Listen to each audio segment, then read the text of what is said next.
welcome to the MI Conversation series. This is our third event in the series so far. I don't know if anybody was here for Motionless in White or Black Veil Brides or saw that online. Awesome.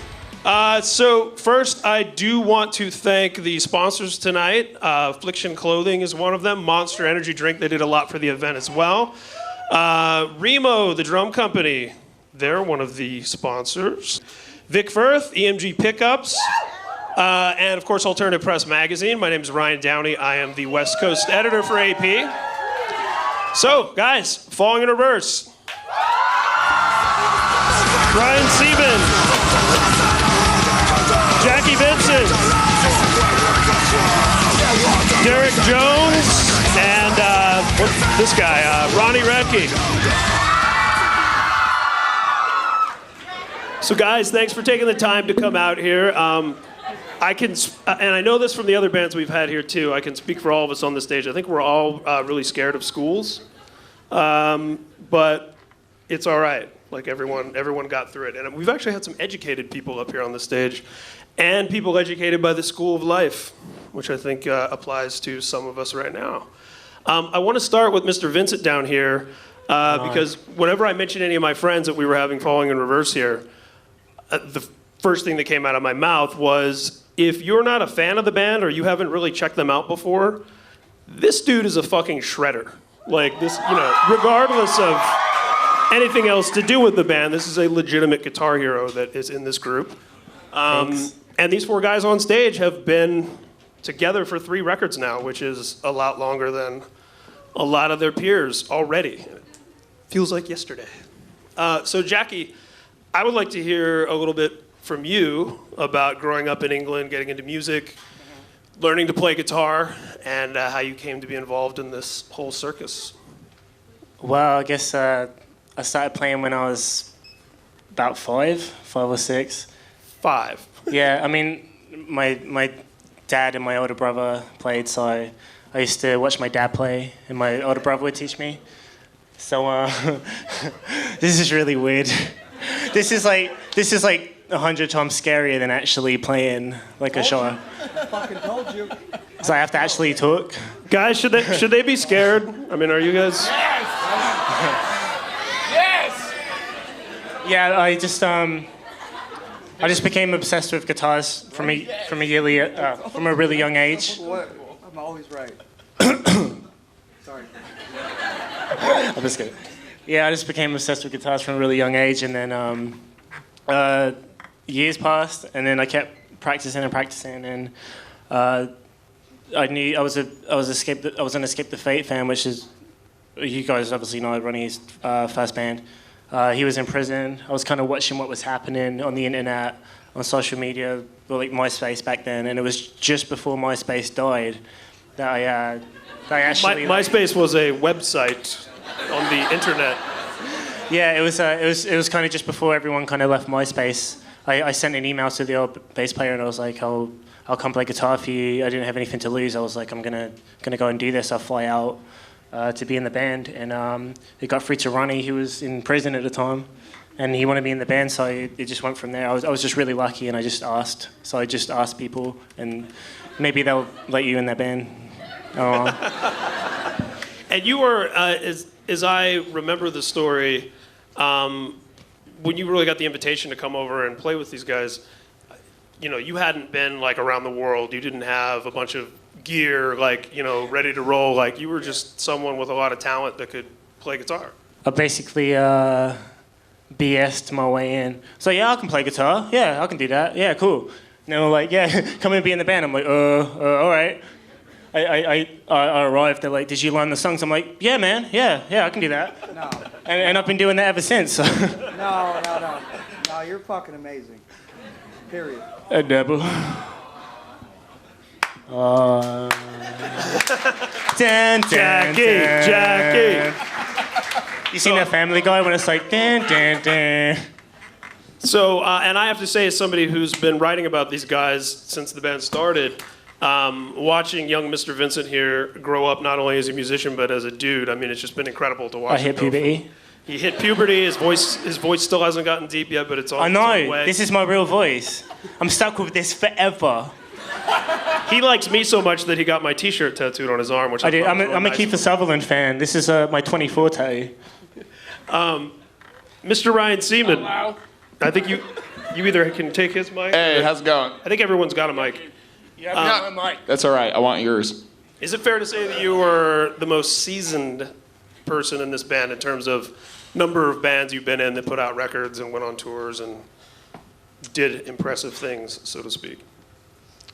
How did that all happen? How did you end up playing in like legitimate bands, going from, a kid? Like, how did I get in this band? Is that what you're asking? No, prior to. How did you become a professional musician? I think is the key question. This is really scary. I'm looking at all of you guys, and I'm on the spotlight. Yep. Shut up, man. You fuck, okay. All right. And you can see pictures of all of this on his Pinata account. So, I do take cash. I guess how I got involved with all of this was I grew up in a really small town called Salt Lake City. And Super small town. really small. As far as the music scene goes, there's not a lot of music in Salt Lake, And so basically I was just playing in a bunch of local bands. And then when national touring bands would come through, I would open for those bands. And then they saw me play. We became friends. We would go out to eat after the shows. We'd all hang out. And I guess I got my first real opportunity. I'm showing my age on this one, but I got my first real opportunity to tour back in like 2002. I graduated from high school then, and I was already like 55 years old, so don't worry about it. I played in a bunch of local bands growing up because that was the thing to do, just playing with a bunch of your friends, And I got asked by an all-girl band that was touring, and they asked me to play drums for them as like a hired musician, and I got to go on the Warped Tour for the first time in 2002 doing that and just achieving my dreams. That's because they were looking for a girl drummer? Is that the implication here? The all-girl band? No, it was interesting though, because this band called the Eyeliners, they were all sisters, and they wanted to showcase their sister. Instead of her playing drums and singing at the same time, they wanted to put her in the front.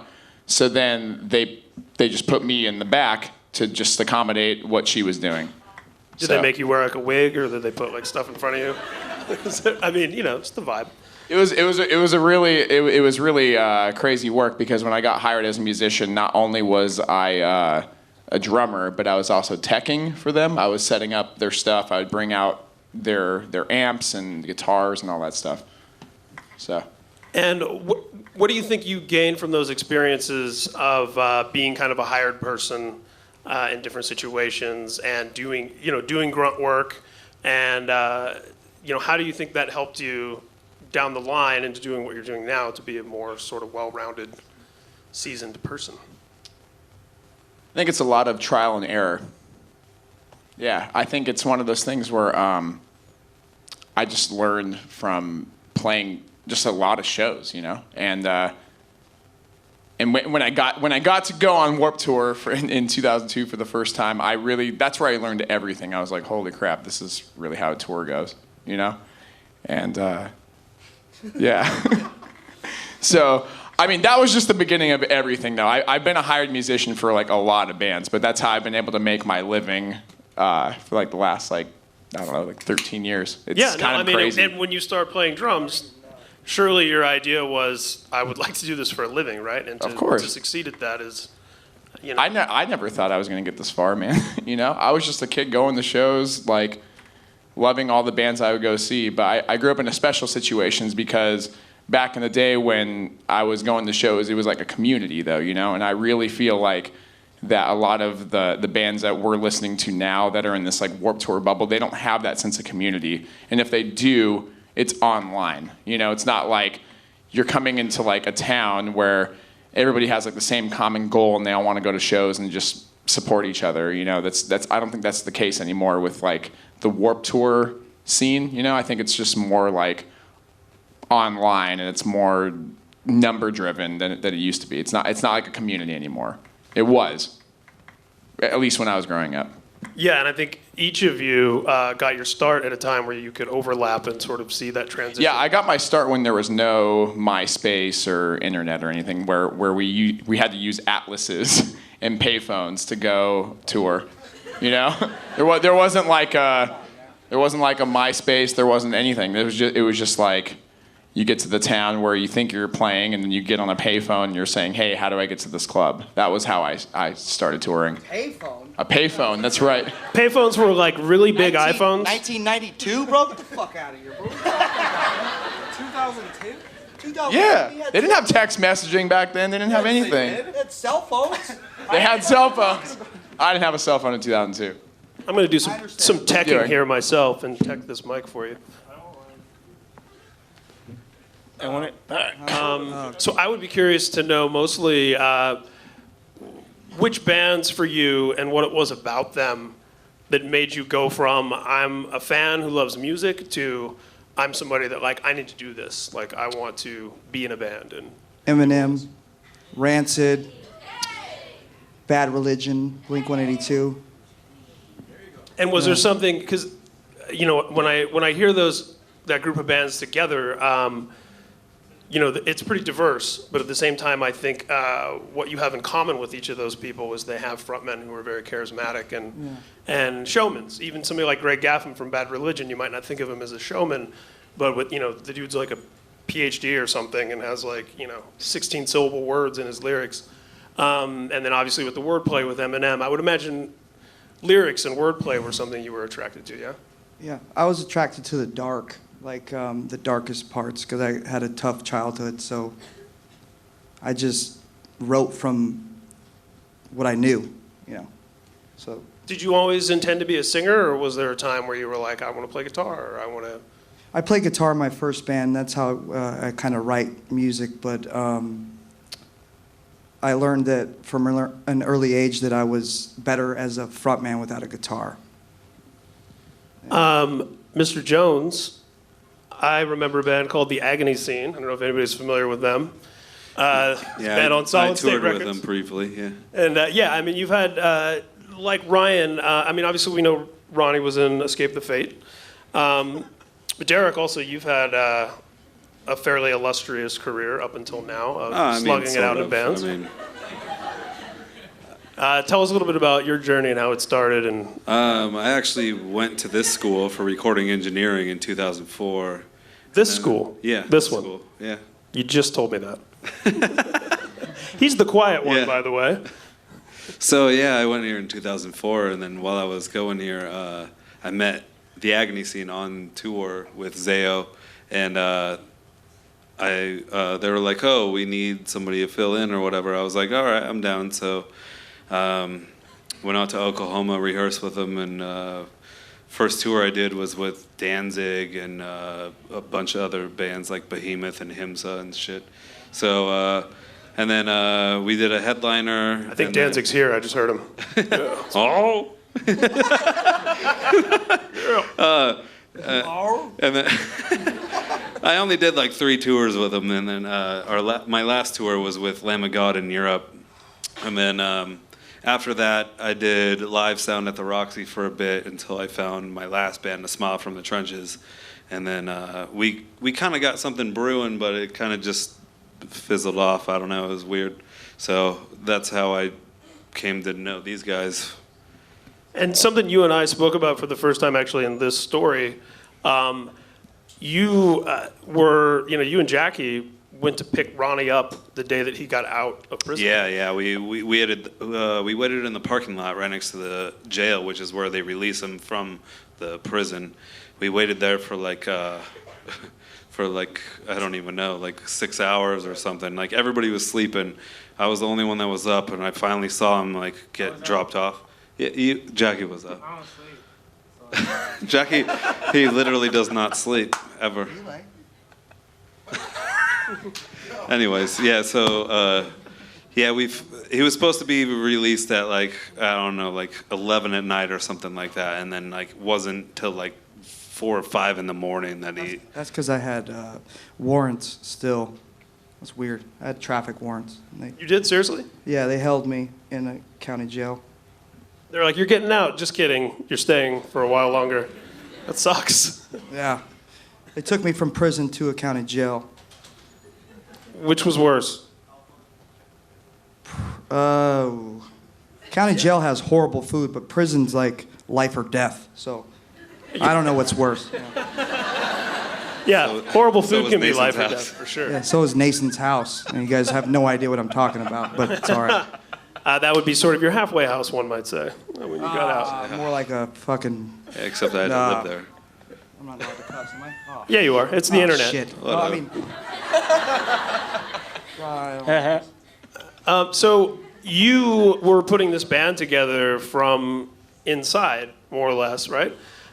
So Derek and Jackie, you know, I think it's amazing the fact that these two guys essentially joined this band while you were inside, and I mean, here they are, like 3 records later, all these tours later. Very loyal, very good at what they do. Just good people. And Ryan Seaman's been with you since the first show, the first time Who? Falling Universe played. I'm just kidding. No. Student. It's my boy. I've known him. You know, in this story, I described him as gregarious, which is You did say that. complimentary. Ryan had a little issue with it. He was like, what's gregarious? Gregarious. He's friendly. He's outgoing. He makes friends easily. the hell It's is Gregory? Rabbits. Rabbits are gregarious Gregory? animals. Gregory Seaman. So one of the things that I know, and I'm sure you will recall from being a student here, which is an exciting revelation tonight, It's a secret. Shush. getting signed is very is like a very is like it was no. It's nice. This place is great. I love this place. Okay. I'm trying to get an honorary degree, which apparently only Alice Cooper has. Right? Is that right? Somebody else has one? I want one. What does that mean, an I think honorary tonight's the degree? night. I don't know. It's like when, I mean, they made like Bill when Cosby you a get to doctor sit on at different stage right places. now. Bill Cosby. Exactly. Bill Yeah. Cosby went to I mean, MI? he has like degrees just from like, you know, showing up at places. So, you know, getting signed is like the big thing for a lot of bands. And having been in bands that have been on labels before, curious in particular, I know there's some funny stories about getting this thing going with Epitaph. What can you tell me about those initial days of hooking up with Epitaph again and getting, well, either one, actually. You could tell us about both. You did it twice. A fan for Escape the Fate, he just liked the demo and gave it to the owner of Epitaph. And then Falling in Reverse, he just stuck with me through prison. And then when I got out, he flew me to Florida and I recorded that record I wrote in prison. And the guy that we're talking about is Brett Gurewitz, the owner of Epitaph Records, guitar player for Bad Religion. He's like, you know, when you think about all the important bands on Epitaph over the years, and then, you know, my next thought is always like, oh yeah, and he also wrote some of the most important punk songs of all time. And they were even like first wave punk, like that, you know, they've been around since the late 70s. You know, what you mentioned, having a rough childhood, and I think your fans are familiar with that. I want to talk about some of the people you've been blessed by who are good people. You've also had good role models and positive people around you, particularly in the last few years. I think Brett's probably one of them. What do you think it is about that relationship with Brett, where he was, like you said, he stuck by you while you were in jail and really helped you put this he's together? a mentor. He's in Bad Religion. He shaped punk. It's a staple of punk rock music, and he just led me to the right path. You know, he's never done me wrong, so it just made me feel like I had family. You know, when I had nothing. So he just brought me in, and it was like amazing. You know. And how important is it? Because you know, obviously, people who go to the Musicians Institute, and in my experience, having a lot of conversations with students here, there's people, you know, that are in recording programs, that are in guitar programs, that are in different music business things. Having been in all of you, really have now been in at least one successful band, in some cases more than one. How important is your team that you put around you? Your record label, your booking agent, your manager, and what kind of advice might you have for people looking to put a team around their band about making those choices? Well, do a bunch of drugs and go to prison first, but then trust your gut. I'm joking. I don't think that's a class. Are they filming this? No, this is the rehearsal. It's fine. Fuck this. Fuck you guys. I'm just kidding. No, I'm joking. No, just kidding. Trust your gut. Like with managers, I had a shitty manager before the manager I have now, and then, my managers are they're so good, man. And they do A Day to Remember, they do Paramore, they do Sleeping with Sirens, and like, there's a reason why they do that. Like, just trust your gut. It's your intuition. And if you don't have that, I mean, everybody has that, but you just gotta like, I don't know, just trust your gut. It's like all about gut. I think like one thing for the few years that I've been doing this, one thing that I've learned for any of you that are coming up, that want to go into industry and have a band and be successful and make it a living, is to have a really good team behind you and have people that genuinely care and want success as much as you do. You know, you can see it how it. You can see it how it works for some people, and you see it how it doesn't work for other people. You know, and it's really important to have like your strong team behind you. You need your team. You know, and for example, Epitaph. You know, they're behind it 110%. You know what I mean? So you can you have to be lucky and meet people that are really gonna have your best interest, and they are out there. And yeah, it's just such an important thing to success, in my opinion. I think not even. Who like, the fuck's phone is that? Turn that shit off, you motherfucker.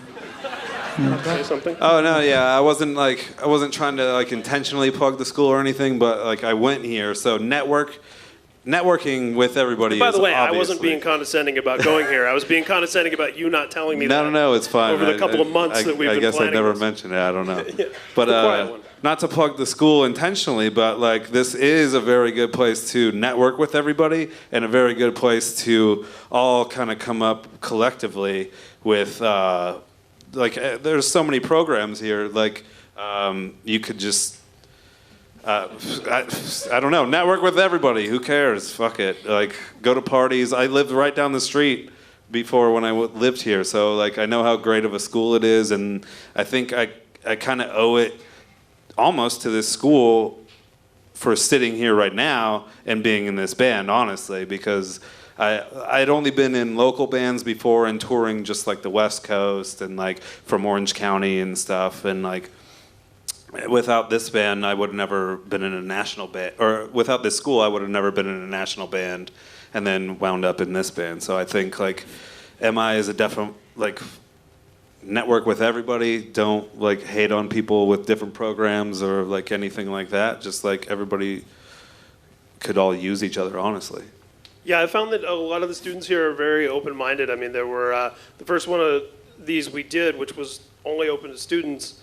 With Black Veil Brides, there were like some, people that were kind of arms folded, but they came and then they listened to the guys talk, and then they would come up and say, I wasn't really that into you guys before this, but it was cool listening to you, and I learned something, and so yeah, it seems that people are getting their learn on at this school, which is pretty for great. sure. I mean, I went here like 10 years ago or some shit, so it's like, fuck, man, what the hell happened? So this place is, you credit them with your career. Do you credit them with the Taco Bell tattoo you have on your fingers? Yeah, definitely. That's fucking a One poor of the best choice. decisions I've made. I love Taco Bell, but that's fucking ridiculous, man. I have Bang Bang though, and I got those in prison. And it used to say Gang Bang, and then I got it changed. It never said Gang Bang. I'm just kidding. That's fucked up. Imagine getting Gang Bang on your knuckles in prison. Well, Gang Bang. Last time we were here, I can one up love it. If anybody gangbangs. was here last time, Chris Motionless at one point got Kiss Kiss tattooed on his knuckles. It's really stupid. That's what I'm he just said kidding. too. Chris, I love you. I'm joking. That's what he said too. Later, he got Lost Boys, is in the movie that Jackie and I both love, underneath. And then, someone pointed out to him, it says Kiss Kiss. Boys on your hand. Kiss. So he's since had the kisses covered. Kiss. I don't know. Kiss Boys. Mine says sexy taco on this end. Not that there's anything wrong with Kissing Boys or Taco Bell. Hey, I want to get hey. That's really, you don't have to laugh. That was fucking retarded. With exclamation points or just like a bunch of E's and Y's? That's too. I would have to have like 27 fingers for that, but like That's my writer brain. I'm like, Hey. how exactly would you punctuate that? So one thing I want to talk about, and that reminds me, you know, when we're talking about background in school and all of that, and I'll start with you, Jackie.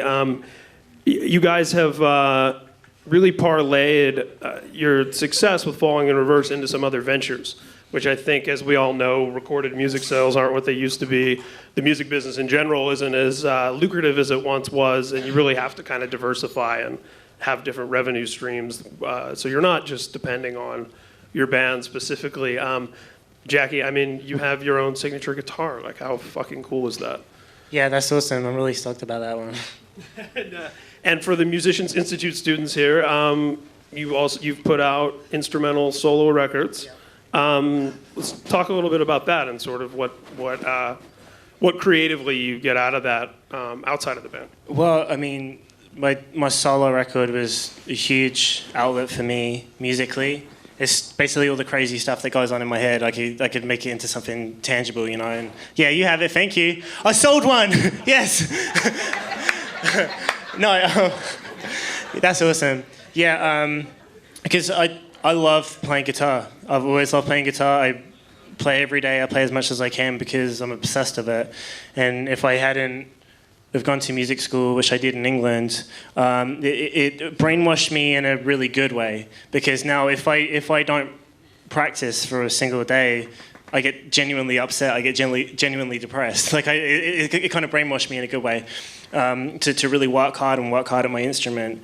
And so that's a really good thing about going to music school. But yeah, the solo album, I just wanted to. I mean, as a kid, I wanted to be in a band. I wanted to play rock music, but I also wanted to do the solo thing. The first artists that I really loved were Joe Satriani, you know, Jason Becker, Steve Vai. So I would look at them just and I think at least one or two of those guys have been here before. I know Marty Friedman did a clinic here. Yeah, and I mean, as a kid, these people to me were, I just wanted to be like them, you know. That was just the coolest thing in the world to me. And from being a kid and being obsessed with guitars, just the way it sounded, like nothing sounds like that. You know what I mean? The attitude, the way that you can really I don't know, it's hard to explain. Anyway, I like guitars. Yeah, so anyway, no, you were saying all the things in your head, to, right? You can kind of channel it and express, I just really wanted to do. way. I just really wanted to do a guitar record, and that was a dream of mine, and I got the opportunity to do it through being in this band. I like Derek was saying, networking. I went to NAMM and I met Jeff Martin, the singer from Racer X, which is one of my favorite bands. Absolutely love that band. I know there's probably a lot of Paul Gilbert fans in here. So that's a band I love so much. And I got to meet Jeff Martin and explain to him what I was doing, and his daughter likes Falling in Reverse, which is really cool. And he put me in touch with Mike Varney, the head of Shrapnel Records. He brought Yngwie and Jason Becker and Paul Gilbert, like all the basically shredders we know it today. He's kind of I like to think he's kind of responsible for. So I managed to get in touch with him, and I woke up from an email one day. We were on tour, and I woke up in my bunk, looked at my emails, and there was one from Mike Varney. I'm like, oh my god, you know. It was amazing. So, and he's saying we should do a record. It would be really cool. So I had the opportunity that I'd always been searching for. So network, yeah. Yeah, and that's awesome. And you know, the platform of your role in this band, of course, opens up those opportunities to. Yeah, it's really cool to be in a band. Where I mean, my role. I like to look at my role in this is the guy that kind of comes in and shreds, does the solos, you know, which is pretty cool, you know. Yeah. So especially in this day and age, it's so rare to kind of find that in a lot of music nowadays, unless it's really on the metal side of things. So it's cool. It's cool to kind of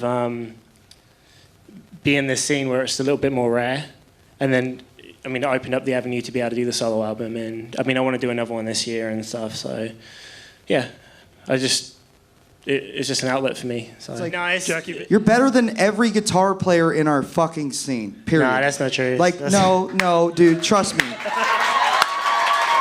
I'm dead serious. Ryan, you're pretty fucking good. You know, no, Ryan, you're amazing. Derek, you're fucking amazing. But like Jackie, your solos are. It's. I'm really flattered. I'm really flattered that you think that, but You no, know, that's some really I great. think that I tweeted all the time. Unfortunately, we did not have a most handsome category because I would have pushed for Jackie to be in that too. What are you The doing, handsome Leo? man. What are you doing later? Hang with you, I hope. Wanna go off some frozen yoga or something? Frozen boner. That's not what he said. You said frozen but boner. Yes. Frozen boner. That's a new word. I like frozen Ryan, boner. Ryan said Sievers. Frozen boner. New flavor of what? And guys, guess what? We're What? almost out of time. Yogurt? That's No, we're not. disgusting. Told you. Why are you in the front? I'm just kidding. I'm joking. Let's talk about pinatas. Anybody in here on pinata? A couple of you? I'm on there. He keeps saying he's going to help me get followers. I've got Actually. 5 followers. You have 5 followers. But one is you, so thank you for. I do You're follow 1/5 you. of my pinata. That's right. audience. Can you tell us a little bit about it? Because that's something you're involved in that's not playing drums, but certainly has to do with you and your role Sure. in Falling in Reverse. And Ronnie's on there, Belay's on there. I'm not on there. I'm not on there. I'm just kidding. I'm on there. You don't follow me, but you're on there. You're on there? Yeah, I got 5 followers. I'm on there.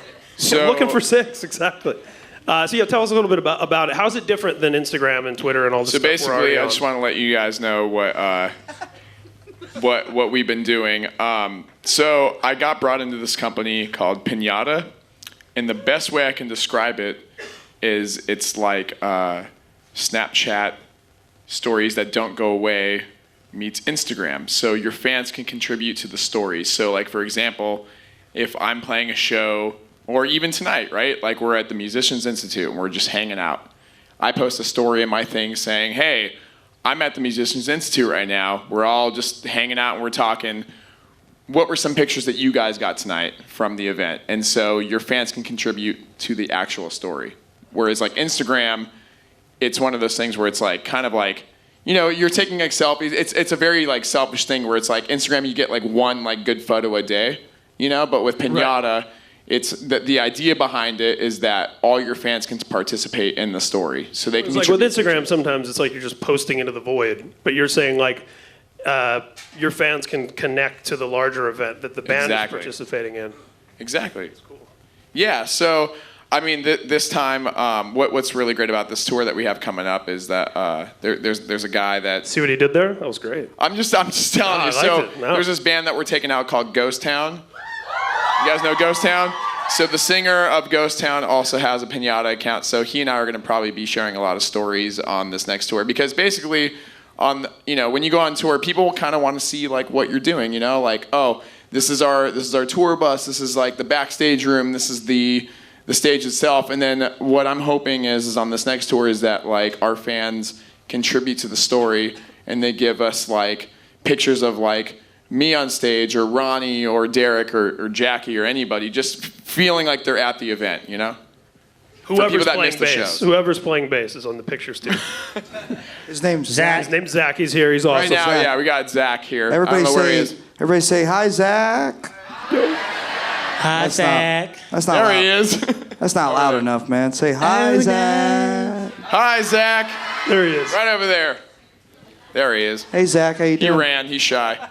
And I'm only cracking jokes about him because I think he's the best dude that they've had on bass, and he's lasted for a little while now. You have a clothing company. It's called Hoods Up. Let's change the subject. Yes, and musicians having clothing brands is something that we're accustomed to.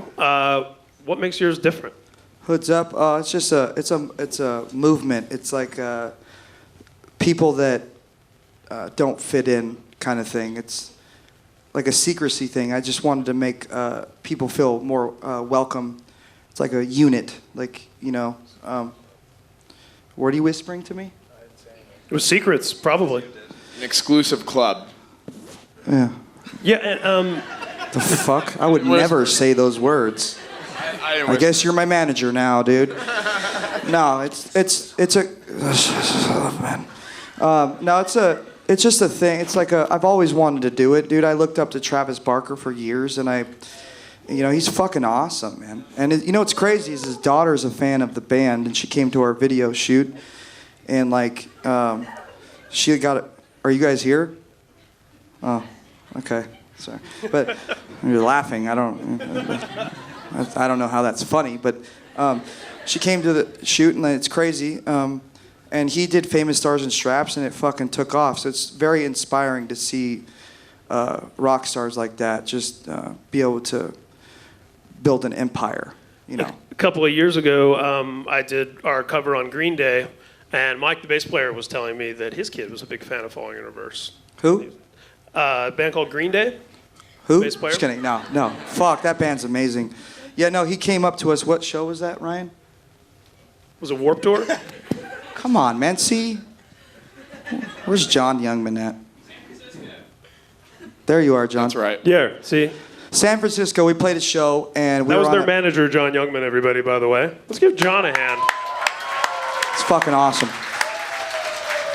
Talk about sticking by you. That guy stuck by you from day one, too. Yeah. He's on that team. Even when he was really mad at me. I'm crazy. I'm fucking out of my mind. But we were in San Francisco. We were on a golf cart. We were heading to, like, what was it, the stage or like catering or something. And then bass player of Green Day sees us, and he's like, Falling in Reverse? What'd you say? Mike Dern. Shut up. Anyways, I know. That was Mike Dern. Mike's Like, here. I choose to say it in a different way.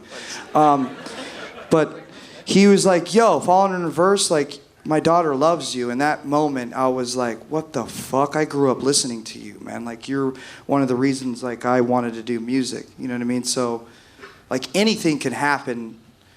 Like, you never know. So, like, strive as much as you can, because, like, anything can happen. Like, you never know. That is a great spot to throw it over to you guys. Yeah, and I think, honestly, having written about you guys quite a bit and built a relationship over the years with the band, I think the most exciting thing about your whole story to me is it's not just a story of success. It's a story of success and failure and success again and success again. And to just watch you kind of roll with the punches, I think it's a good lesson for your audience about how to persevere when you make mistakes or when people give you shit. You always get back up. Yeah, if you ever become successful, or you get to a point to where people love you a lot and they hate you, you're doing something right. Because I've learned that the hard way. And like, our tickets are still selling and our albums are still selling, but like, there comes a point where you got to rise above that. And like, you know who you are as a person, and don't ever let the media or whatever social networks detour what your plan is to do and change your character. That's what I've learned. Awesome. Yeah, better to be loved and hated than to be ignored. Where's John Youngman at? Let's start over on this side. Tell us who you are and what's your question? I'm Jared Taryn, and I have a question for Jackie and Ronnie. All right. Ronnie, did you look up to Mark Hoppus or what's his name? Nope. Tom DeJong. Tom DeLonge. I looked up to both of them, but like Tom DeLonge was my favorite, man. He's got. We have our birthdays 2 days apart. I was real young, and like I love Blink-182. I still love. I think it's sad that they can't work their differences out. It's like it's not the same to me. Yeah, it's a tragedy. Yeah, it's like kind of like Escape the Fate with another singer. It's not the same. You know what I mean? I know, it's a tragedy too. Yeah. Okay, and Jackie, like, you used to like play punk, right? Like, just grew up on punk, like the Misfits and like. Yeah, I mean, metal. Jackie has an AFI tattoo covering a sizable Yeah. portion of his arm. I got AFI and the Misfits, and yeah, oh yeah, there you go. I had that same shirt. Yeah. I know. I bought it because I knew you had it. Oh, cool. That's awesome. Makes me feel good. Yeah.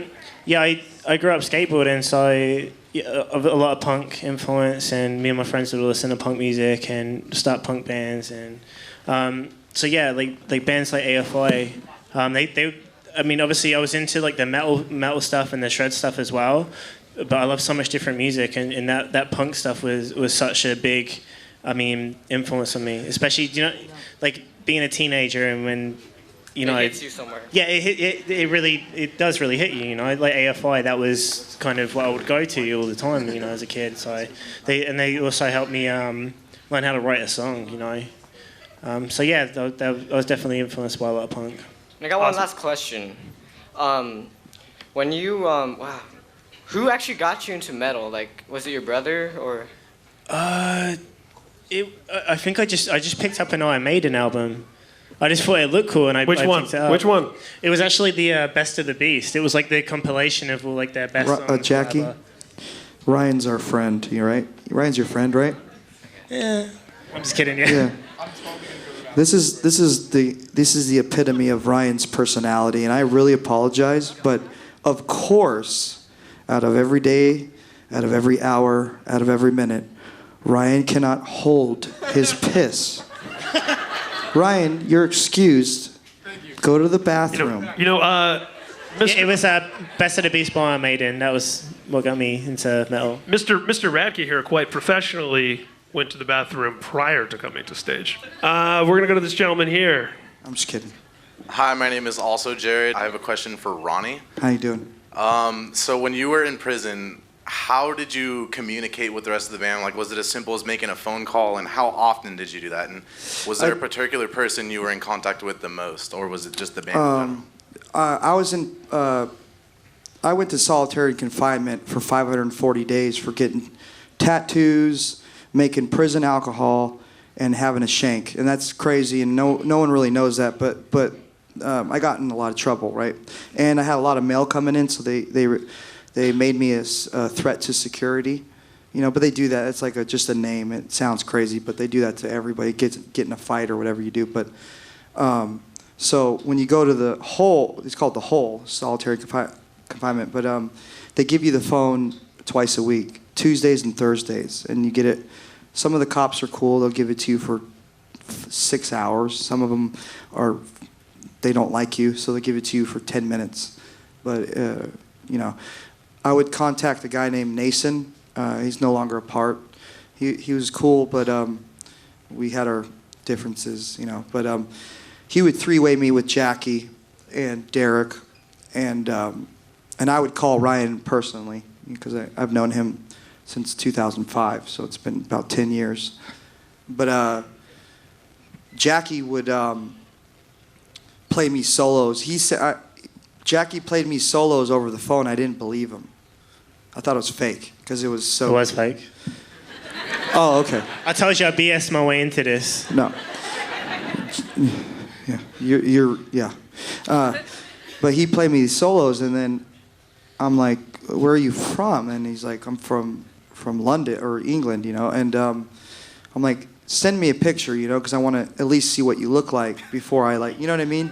And he sent me his picture. He's got tattoos, and I'm like, "This is like a dream come true." Ryan, what are you doing? He's a fake too. Sit down. Thanks. He was Yeah. describing the color of his pee to me. It sounded pretty exciting.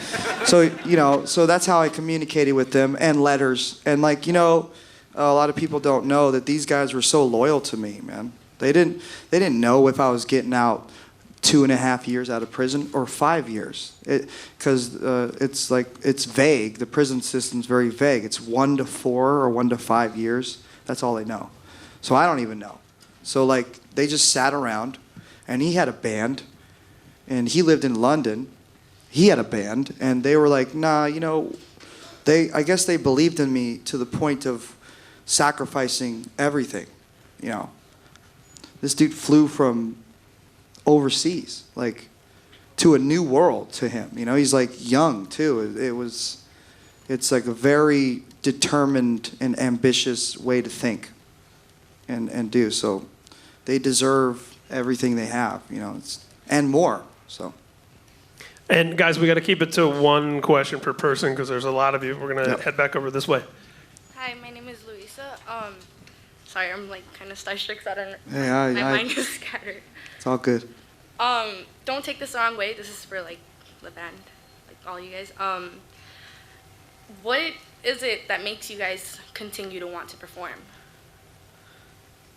Like, why do you guys want to continue? And you really set that up like it was going to be bad, and that was totally fine. That's not bad. I've asked this question to other bands, and they take it really personal, and it's like, I didn't mean it that way. Who are you used to? Or you're used to like reading the stuff about me on the internet? No. No? Okay. But not in alternative press where it is. Yeah, where it's very way fair better, and accurate. where they're honest. Yes. There's something that happens to you, and either you're born with it. If you're born with it, be very thankful. I feel like I was born to do this, and like I get on stage, like this is really hard for me to do, but getting on stage and with music is the easiest thing in the world. But it's like there's something that happens about 30 minutes before you go on stage that you cannot describe. You can't describe it. You just have to experience it. And it happens every time, no matter if you're in Oklahoma with 200 kids or you're in LA with 3,000 kids. It just happens, you know. And it's that feeling that I feel that will never stop. I feel like that's why all these older rock stars continue to do it, because they miss that feeling. You know what I mean? But I don't know if anybody's like gone on stage before and felt that feeling, and if you have, you know exactly what I'm talking about. You know, so. Awesome, thank you. That's a good question. We're gonna hop over this way, sir. Hi, Jamil Spencer. I don't go to MI. I just had a question for the whole group. You guys mentioned that, from Ronnie's case, that he had a troubled past, and I myself had a troubled past too, and I sort of linger on those questions.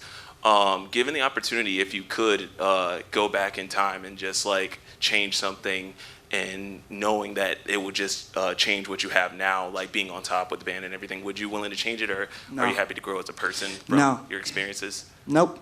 I wouldn't change anything, because I'm here for that reason. And if I went back and changed something, I probably wouldn't be sitting here. I could be sitting in an apartment in Las Vegas, struggling to it's like there's a pathway, True. you know. And I feel like if you regret the rest of your life, you shouldn't regret anything. You know right from wrong. You know what I mean? Yeah. I just feel like you need to strive to be better, and that's what I learned. It's good to learn from your mistakes, so to speak, because it makes you grow more 100%. as a person. So Yeah. that's cool. So Yeah. respect that. Absolutely, Cool, yeah, man. that was a great question. Cool. Thank you, it really was. Over here. Hi, my name is Caleb, and I would like to ask the band and the question. I would like to ask you guys how you got your name. How old are you? 11? Awesome. Oh, man. That melts Yeah, my hey, fucking- that takes a lot of That courage. gets me right here.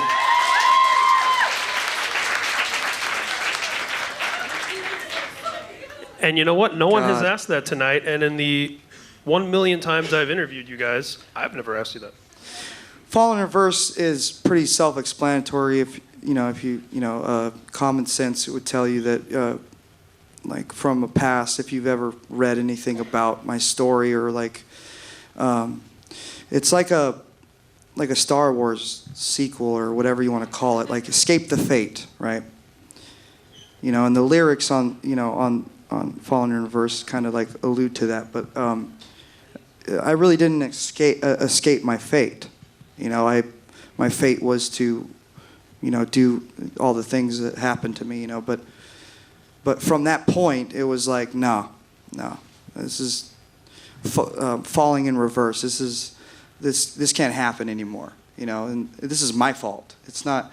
I can't blame everybody in the world for why I'm sitting in prison, even though it was a lot of people's. They all were in on it, but like, what am I going to do from here? So from this point on, I'm going in reverse of where I was headed. I was headed down the whole time, even before Escape the Fate. You know, so it was like, up, falling in reverse, not going back, going up. That is seriously killer, because I can tell you guys I've been interviewing bands for like 20 years. Yeah, give it up. And 9 times out of 10, when you ask a band about their name, they go, oh, well, it sounded cool. So, yeah, that's fucking awesome. Sounded cool. Yeah. I don't know. Or even better, we hate that. We wish we could change it now. Oh.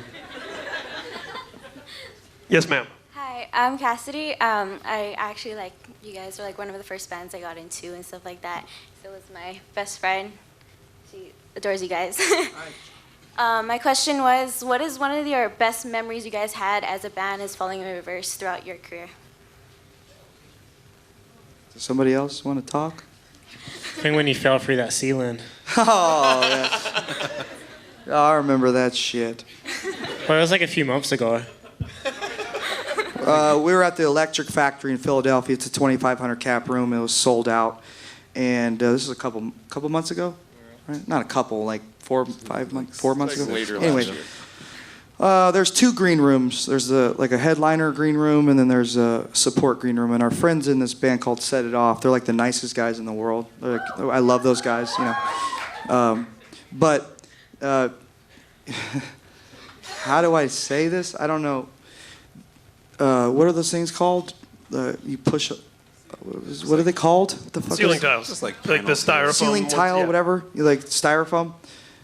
I pushed it up in my room, and I had Ryan or someone or Belay film their room like they were gonna take a shot or something, and they were all in there. And I climb up through the ceiling, and they had no idea I was in the ceiling.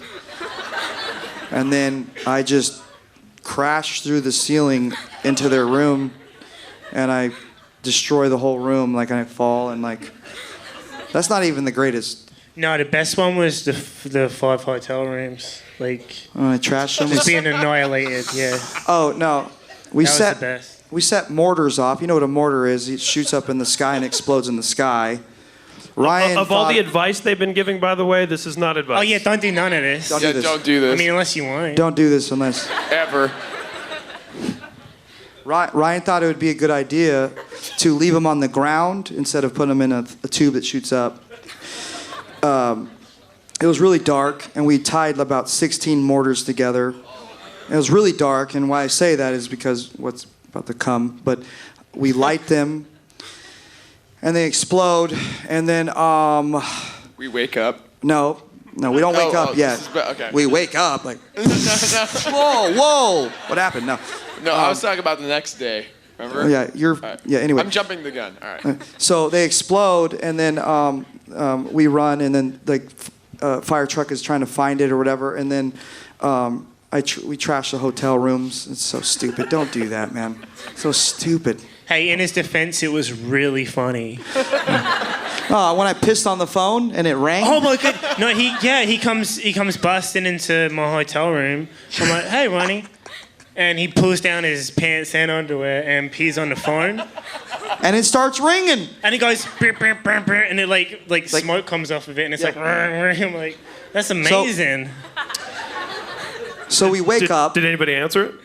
I pissed didn't want on to pick it up. Like, I pissed on the phone and it rang, and I looked at him and he's like, "Don't look at me." And then I picked it up and my piss was on my own face and there was no one there. I don't know, it was a malfunction.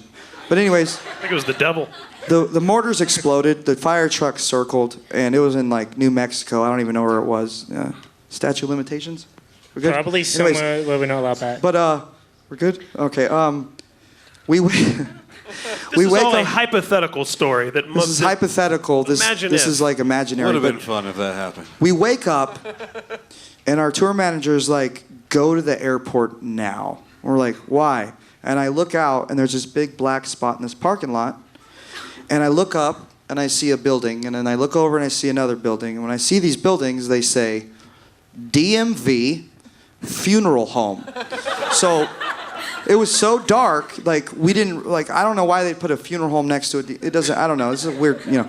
But we set off pretty much an explosion in a DMV government parking lot years ago, you know, like, right? Years ago, not like 2 months ago, like years ago. Years.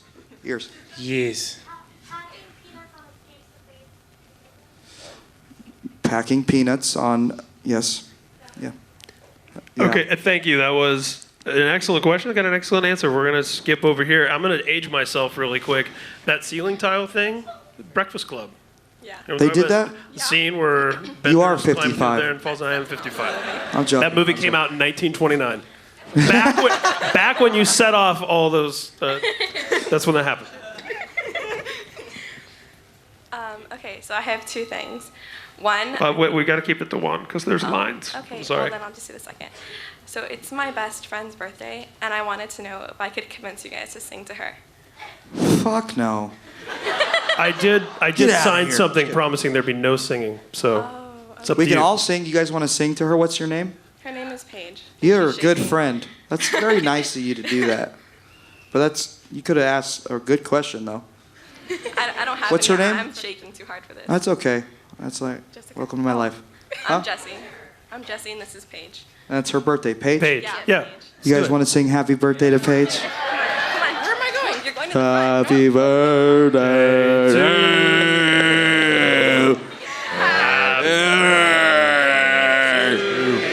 you.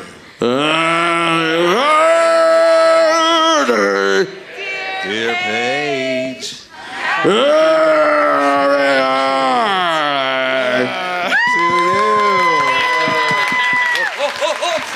Thank you. This is the third one of these we've done, and definitely the first was singing. So Awesome. go over here. Yeah, give yourselves a round of applause. That was great. Hi, my name is Anika. I'm from Mexico, and I wanted to know if any of you have know something Spanish or I don't know, just talking Spanish. El No Tuito. That was a South American thing that we all just kind of gravitated towards. No El Posto. No El Posto? And if anybody with a brain can really fucking think what we meant by that. No El Posto. No. That was it. I don't know anything else. Oh my God. Muchos gracias. Oh my God. We're going to jump over to this gentleman here. Oh my God. Okay. Hi. How you my name's doing? Andrew. I'm good. I wanted to know if which song off the new album would you guys really love to play? I know you guys played a couple already. That we're gonna play? Yeah. For the tour? Well, besides the tour. That we would love to Which play. one? Yeah, like what are you excited to play that you haven't yet? What are we Any records? excited to play?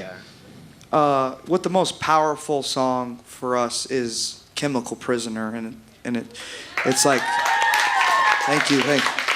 It's just there's something about it, you know.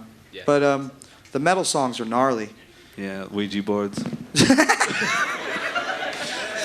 Don't mess with Ouija boards. I hate that song. That's my favorite off the first. Wow. I'm kidding. I'm not. For me, it's Chemical Prisoner as well, I think.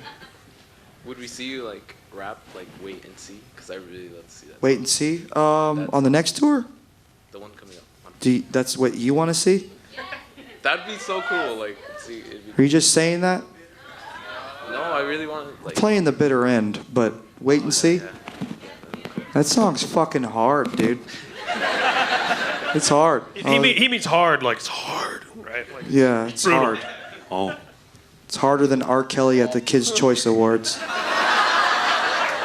Hello, my name is Reina. And, Hi. I'm a really big fan of all you guys. And my question is, do you guys ever get into fights? Because I know friends get into fights, and I just want to hear everybody's opinion. Like with between yeah, us? between you guys. Of Do you course. guys ever fight? About what though? It's really weird. It's cute. A bunch of stuff. We're human About beings. food or Food? That's like asking food if, or somebody taking your. that's like asking if you've ever fought with your family. You know what I mean? It's kind of the same shit. I feel like being in a band, and this is not just me, this is everybody in the band's viewpoint, is you're dealing with 5 girlfriends. And we're trying to live together, you know what I mean? It's like we get in arguments like anybody else, you know, it's just how you react to the argument or how you deal with it in the future, you know, and holding resentments. These are the greatest guys. After I couldn't believe, I thought Escape the Fate, you know, and I'm not talking crap, it's just we were young, so I felt, you know, that was how it was. So when I got in a group with people that had a common respect for your privacy, for just you in general, it's amazing. So we do argue, but we have more fun than we argue, you know, especially in Colombia. I really want to say that I hope you guys do stick together through it all, and you guys make it to the top. Just keep fighting. Aw, Just thank keep you. fighting. Thank you. Want to come back in this direction? Okay. First, I want to say, Ronnie, I love you so much. And then my question is, do you guys have any upcoming music videos? We can't talk about that. We're not allowed to. That's why it's a surprise, you know what I mean? We can't, like, if we tell you, then it's like not as, you won't be as impressed. It's like when you see it, you're like, oh, great, you know what I mean? But yes. Okay, thanks. What did you guys think of the Just Like You video? Did you guys like that? Sick. Hi, my name is Mallory. My question is for Ronnie. Will you marry me? No, I'm just kidding. That's her question. No, I'm just kidding. But it is for Ronnie. I understand you have been through a lot as a child, and so have I. And Mhm. that's what, like, Keep Holding On is one of, like, my favorite songs ever. And I just want to know if you can say anything to me that's inspirational, because I plan on getting it tatted soon. Yeah. So. Oh, man. Taco Bell. I'm loving it. You're too fucking scared to say it, bro? Nope. Grow some balls. Oh, yeah, how's that? It was a McDonald's jingle. That's what he was saying. That's what I said. That was pretty inspirational. Grow some balls. I've always said this, every saint has a past and every sinner has a future. That's why I say that, you know, all the time. And it's like, it's the truth, you know. Like, nobody is fucking perfect, ever. And what pisses me off the most is people that get online and they spew this hatred when they're the ones spewing the hatred over me posting a picture of a sock. You know what I mean? So just To be know, fair, I hated that sock. yeah, Fuck that that sock sock. sold out. You know what I mean? That sock hasn't been good since the first album. You know, it's just, yeah. Okay, so, okay, thank you. Should you get the entire thing tattooed? Huh? By the way, I'm not reading text. I'm just looking at the time. We got about 5 minutes left. Let's go over here. Hi, my name is Gia, and I'm really short, but I want to know what was your inspiration for the intro for the Bury the Hatchet tour, the whole Full House thing? Full House. Well, no, but like I'm other joking. than that. I just wanted to be funny, you know. It should be over the top and make people laugh. I feel like when we play live, like there's got to be something comedy to it, because it's like so many bands like try to take themselves too serious. It's retarded. Like that's why we have funny songs and people that can listen to them and like laugh. It's tongue in cheek. We make fun of ourselves. It's like any band that's too serious is like something's off, you know. And that's so we just try to be funny and not take ourselves too serious. And I appreciate that balance about Falling in Reverse. I think it's one of my favorite things about the band, because as a human being, like, no one's serious all the time or joking all the time or sad all the time. And I like that over the course of these 3 records, you've exhibited a lot of all those different sides. Yeah.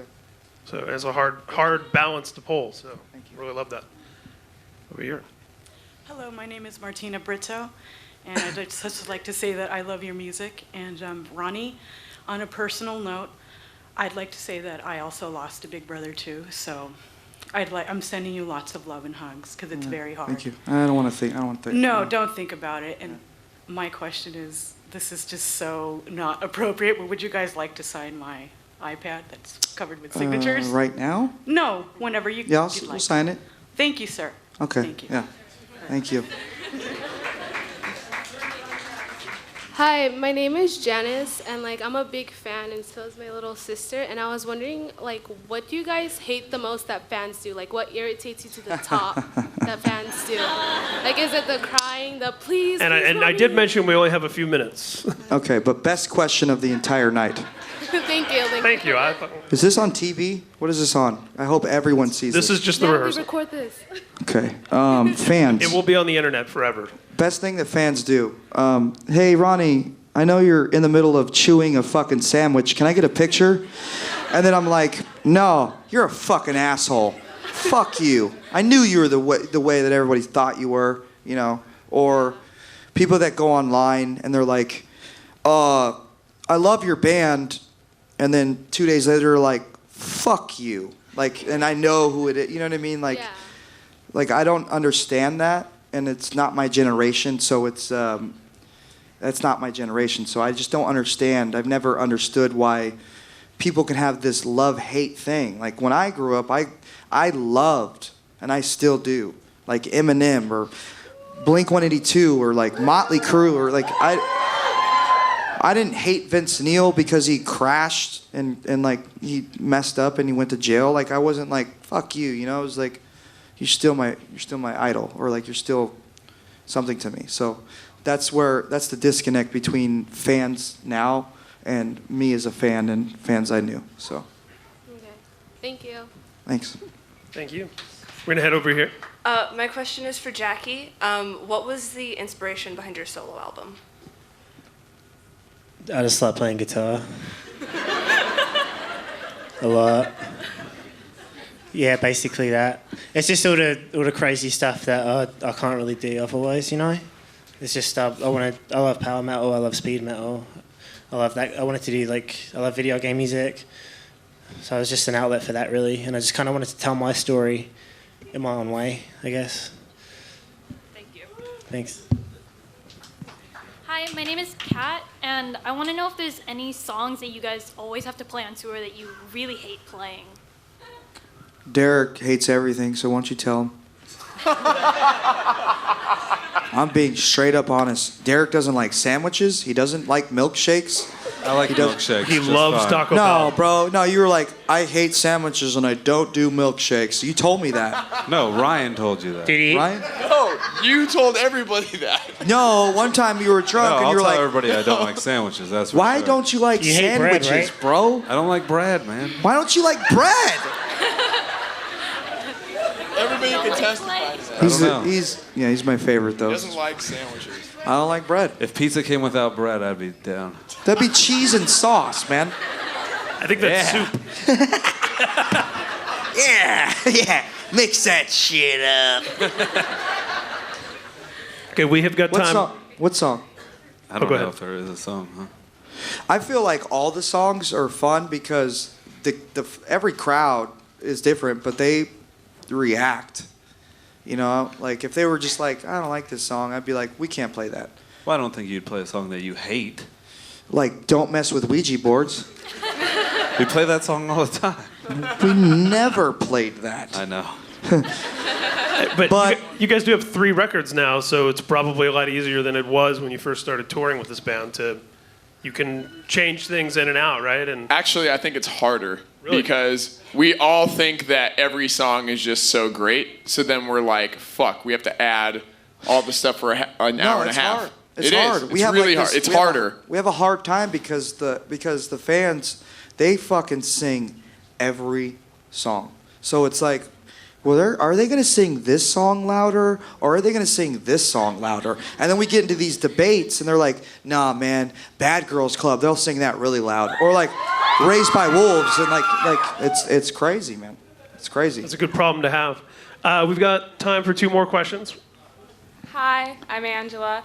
I wanted to ask all of you, what does music mean to you personally? Jesus Christ. Whoa. To me, it's like one of the only things that truly makes me happy. I don't know, like not to get deep or anything, but it's like the only thing, like one of the only things that really like, I don't know, makes me feel good. I don't know, it's just everything. Oh, you have a mic. Holy shit. You're like, you don't even say anything. You're like, Dude, I wish you would have taken that with you to the bathroom. I'm on the same page as Jackie though, because music was everything to me growing up. It was the only thing that never let me down. It was the only thing that got me through hard times. I think it's just an escape. I mean, for me, it's just pure escape from everything. Yeah, I agree with all that stuff. And then also it's like the only thing, like I've worked a lot of jobs, and to me, music isn't a job even though I can get paid from it. It never became like a job. So it was always just doing something I love doing, and I got fortunate enough to make money off doing it. So that's really where it lies with me. I agree with both of you guys. Like I used to lock myself away when my family was going fucking crazy, and like I'd just be by myself and play music. That was it. And so, like, that's where the roots came from. I actually met a lot of my friends by just going to shows. I didn't really associate myself with anybody from my high school so much. And when I went to shows, I would drive like a half an hour away from my hometown. I lived in a small town, you know, so there wasn't a lot of people I could relate to. So when I went to shows, those were the people I could relate to, and it was like a small community of people that appreciated what was happening in a scene, you know. So. You already said that. Did I? I don't know. Well, I'm reiterating it. That's how much music means to me. I had a really bad childhood. You already said that. Yeah, I know. I did, but like I'm giving the reason. Shut up. I had a bad childhood, but it just took everything away. And like some people forget that does that. And music creates so much emotion. If any type of music can provoke emotion from you, it's worth listening to. If it doesn't, don't listen to it.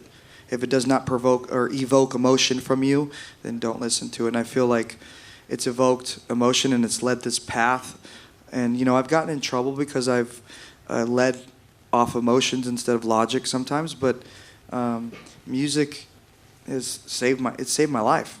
Twice, you know, not once, twice.